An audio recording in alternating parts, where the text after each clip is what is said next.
Hello there, my name is Snowspawn and today I will be going over my super stabbing Siren build. The goal of this build is to create an endgame viable true melee build. If you don't know what true melee is, at least in the context of Borderlands 3, it is melee that does not utilize the face puncher or anything that isn't just you pressing the melee button. I have extended these rules into a super true melee build where I'm not allowed to use anything that does anything other than melee damage, which means I am not allowed to use the White Elephant, the Remnant Ball, or the Muse's special effects. If you think that those restrictions are needlessly extreme, that is because they are. If you would like a melee Amara build that does not have any of the restrictions of true melee, then I would recommend you go and check out my Face Annihilator Amara build. Before I roll the kill montage, I'm just going to say please like and subscribe if you enjoy this video. With all that introductory garbage out of the way, let's roll the kill montage and see what this build can do.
Welcome back! I hope you enjoyed that short kill montage. Now, let's get into the build.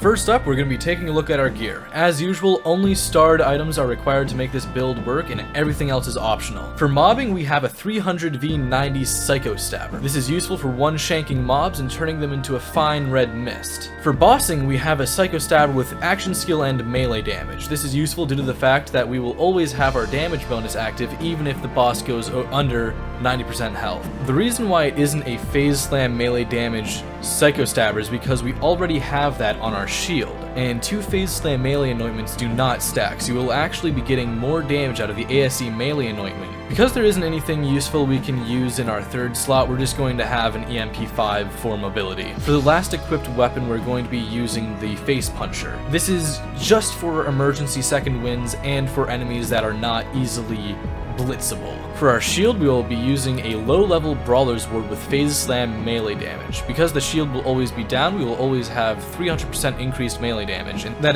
is further increased by the anointment always being active. For our grenade, we will once again be using the Piss Grenade for its debuff and to give us free elemental damage whenever we use our action skill. For our class mod, we will be using the Breaker Comm. It is the best melee comm next to the Muse, but because of the dumb restrictions I have put on this build, we can't use that, so we'll be using this instead. We also have the Muse here, just in case you don't want to have the restrictions be that heavy, but the breaker comm is going to be the main class mod that we're going to be using. Lastly, we have our artifacts. We'll be using elemental stone commanded planetoids as well as a couple other variants as needed. The elemental stone prefix will help us with damage, and the commanded planetoid will give us even more free damage. For certain situations, you are unable to kill things fast enough to stay alive while using the melee kill lifesteal. So there's also a knife drain commanded planetoid to help with survivability.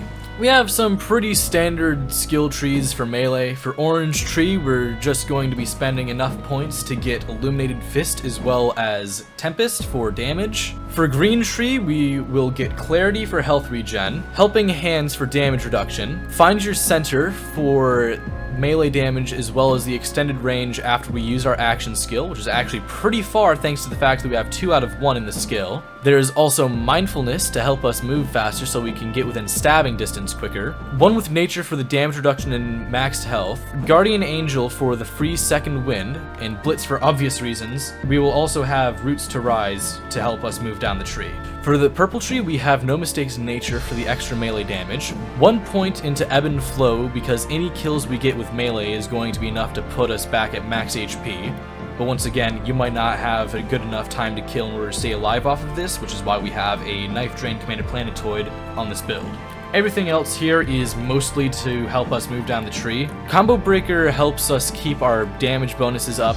Joyful Freedom is good for the increased damage after we use our action skill. Burn Both Ends because that gives you bonus damage whenever you take damage, and then just because there isn't really anything else useful in this tree, we're gonna be using Clear the Mind. Finally, for Blue Tree, we have nothing, because there's nothing in the Blue Tree worth getting for this build. And that is it for the build. A bit of a shorter video than normal, but that's just because this is a fairly simple build. If you enjoyed the video, then please leave a like, and if you really enjoyed it and want to see more from me, then please subscribe. It really helps me out. Thanks for watching, and have a nice day.